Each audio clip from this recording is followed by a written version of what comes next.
And I believe they twist those verses and take them out of context, and I'm guilty of this as well.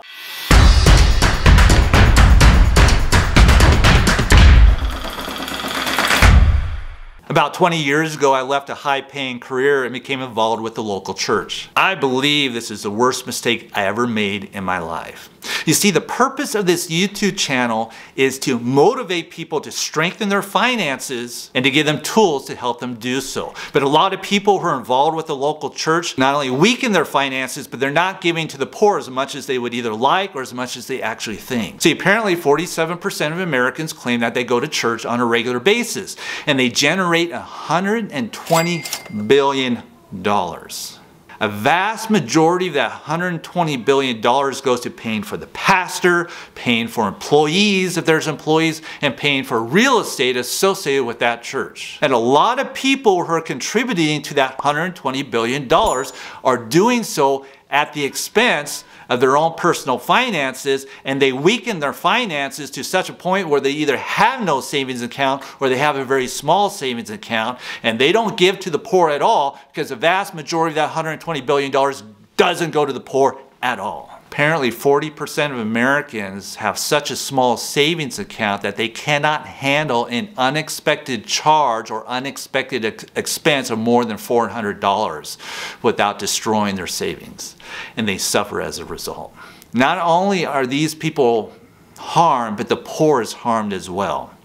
I think everybody agrees that homelessness is a problem in the United States, but apparently I read a report last week that apparently if you invest $20 billion, or if they could invest $20 billion into the homeless situation, they could eradicate homelessness from the entire nation. Apparently $20 billion is enough to feed, clothe, provide long-term shelter for every single homeless person in the United States. Now, $20 billion sounds like a lot of money.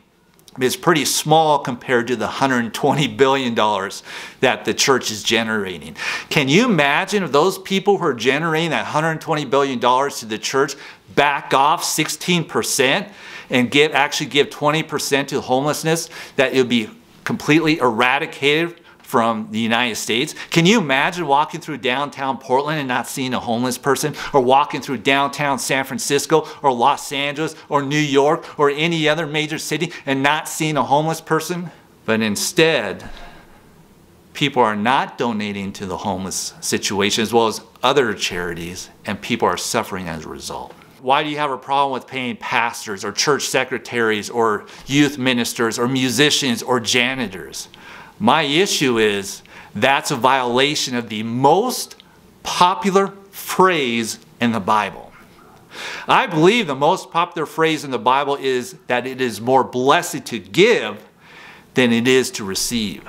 I learned that in the 3rd grade in elementary school as part of the golden rule. My wife growing up in Africa learned it. You hear it all the time during Christmas time that it's better to give than to receive. A lot of people don't realize that came from the Bible. It's actually Acts chapter 20 verse 35 where Apostle Paul is actually quoting the Lord Jesus Christ, and he says, "I have showed you all things, that so laboring ye ought to support the weak, and to remember the words of the Lord Jesus, how he said it is more blessed to give than it is to receive."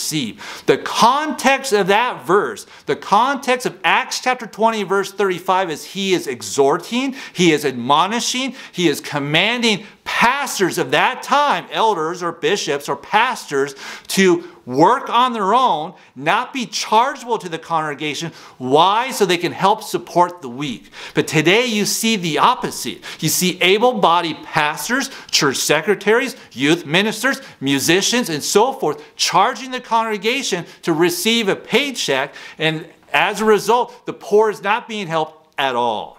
And people are being coerced and felt guilty about not giving more. You say, why do you have a problem with real estate associated with the church?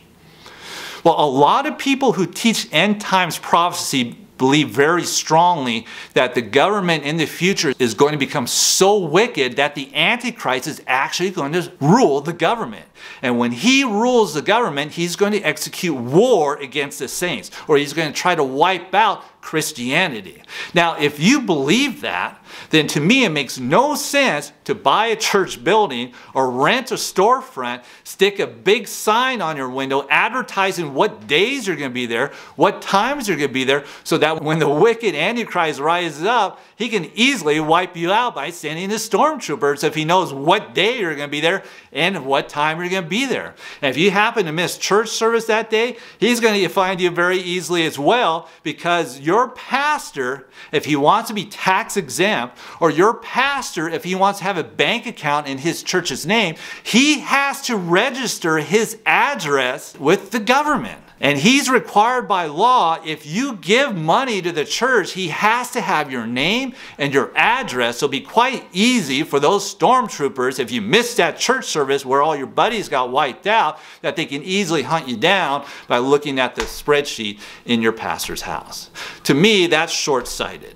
If you truly believe in end times prophecy that the saints are going to be executed or are going to be under great persecution, to me, that makes no sense why you would publicly display your congregation and publicly register your congregation with the government.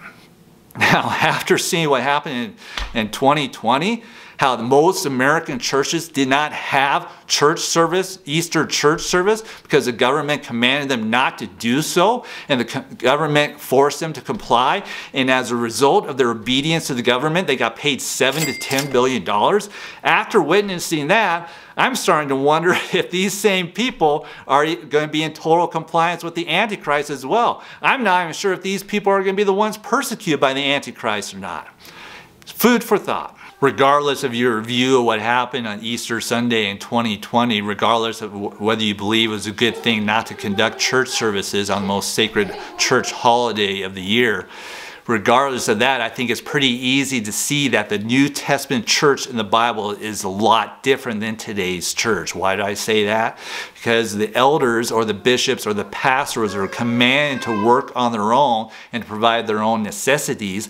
They were seen as overseers of the flock. Multiple people were allowed to preach in the church service, so it was not a one-man show. And the churches seemed to be relatively protected from persecution by being in people's homes and so forth. But today's church service, you typically have a one-man show where one man is doing all the preaching, he's doing all the counseling, and then he's taking money from the congregation and making it difficult for people to provide for the poor. Even though I'm critical against the local church, I believe the Bible very strongly, and oftentimes in my teachings I try to use parts of the Bible that I believe resonate with the teachings that I'm trying to teach and exemplify those parts of the Bible.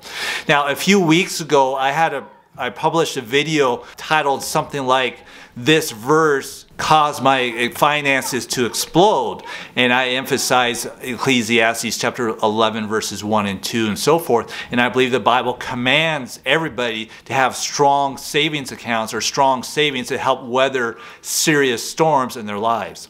Now, a lot of people seem to like that message, and I actually got some follow-up questions from people saying, "What's your opinion on tithing?" or "What do you do about tithing?" I believe pastors who rely on their congregation 100% is in direct violation of Acts chapter 20 verse 35. But obviously a lot of pastors will be quite vigilant in defending their stance of charging the church for their finances or charging the church for their salary, and they'll use other verses. And I believe they twist those verses and take them out of context, and I'm guilty of this as well. When I was a youth pastor in a church, I was charged to preach on the offering every single Sunday for 6 months. So I had to come up with some sort of sermonette for 5 or 10 minutes to try to motivate people to give more to the church and to feel good about it as well. So I'm very familiar with a lot of verses in the Bible that talk somewhat about giving.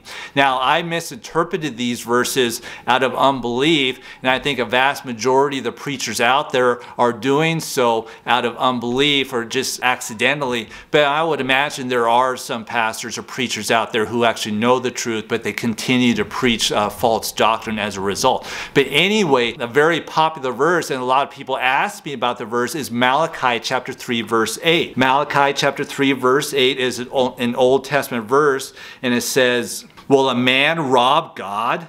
Yet ye have robbed me. But ye say, wherein have we robbed thee? In tithes and offerings. Ye are cursed with a curse, for ye have robbed me, even this whole nation." So a lot of preachers will focus on this and say, if you're not giving at least 10% to the church, you're robbing God, and he's going to curse you as a result. Well, I believe they're misinterpreting this or taking this out of context. This is an Old Testament verse. Now, the priesthood of the Old Testament is different than the priesthood in the New Testament. The priesthood in the Old Testament was the Levitical priest system, and they had no inheritance, so they relied solely on their necessities from the congregation. And so the congregation did not pay their tithes, the priests suffered as well. To me, that makes a lot of sense. If you don't pay the commandment of paying 10% of your salary or 10% of your increase, the priests were going to suffer as a result. But today's New Testament covenant has a different priesthood. That priesthood is the priesthood of every believer. Now, every believer is responsible for providing for their own household. But if some people fall and they cannot provide for their own household, the other believers are expected to give bountifully and cheerfully to help them out. And you see that throughout the book of Acts. You especially see it in 2 Corinthians chapter 9. 2 Corinthians chapter 9 is another passage of the Bible that a lot of these preachers twist, and where they try to teach their congregations that they must give sacrificially and give cheerfully. But the actual context of that passage is about saints who are suffering in Jerusalem because of great persecution. And Apostle Paul is going throughout the churches of Asia as well as Macedonia and other churches and exhorting the people to give bountifully, not sacrificially, and to give cheerfully to help these people. So this passage has nothing to do with giving money to your local church or giving money to your pastor, but to those people, those poor people who are suffering as a result.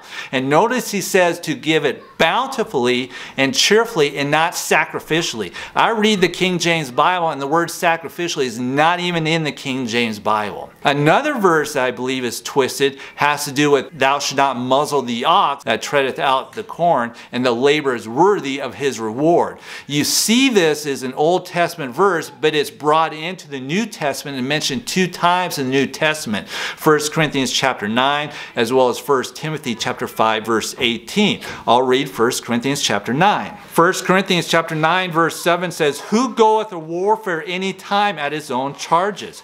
Who planteth the vineyard and eateth not of the fruit thereof? Or who feedeth the flock and eateth not of the milk of the flock? Say I these things as a man, or saith not the law the same also? For it is written in the law of Moses, thou shalt not mouth of the ox that treadeth out the corn.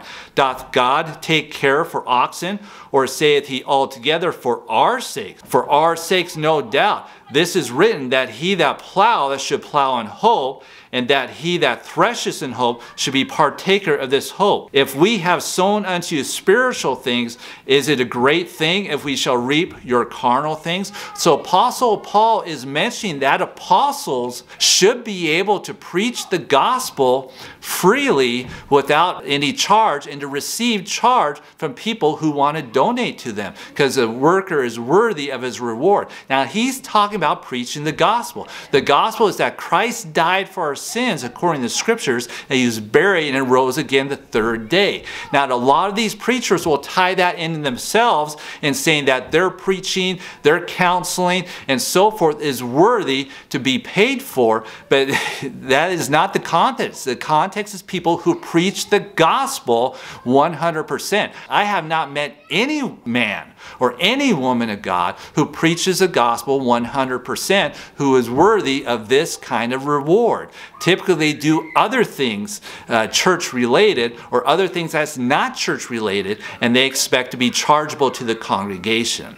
Another occurrence is 1 Timothy chapter 5, verse 18. Let the elders that rule well be counted worthy of double honor, especially they who labor in the word and doctrine. For the scripture saith, Thou shalt not muzzle the ox that treadeth out the corner, and the labor is worthy of his reward. This is talking about elders, bishops, or pastors, and saying that if that person does a good job laboring in the word and doctrine, they ought to receive greater honor. Now, honor technically means respect, but I can see in this instance it can refer to receiving some sort of amount of money. Now, I've heard this preached many times in church services. I even heard one pastor preach. It talks about a double honor or double reward. Therefore, he deserved, according to the word of God, to make twice as much as anybody in the congregation.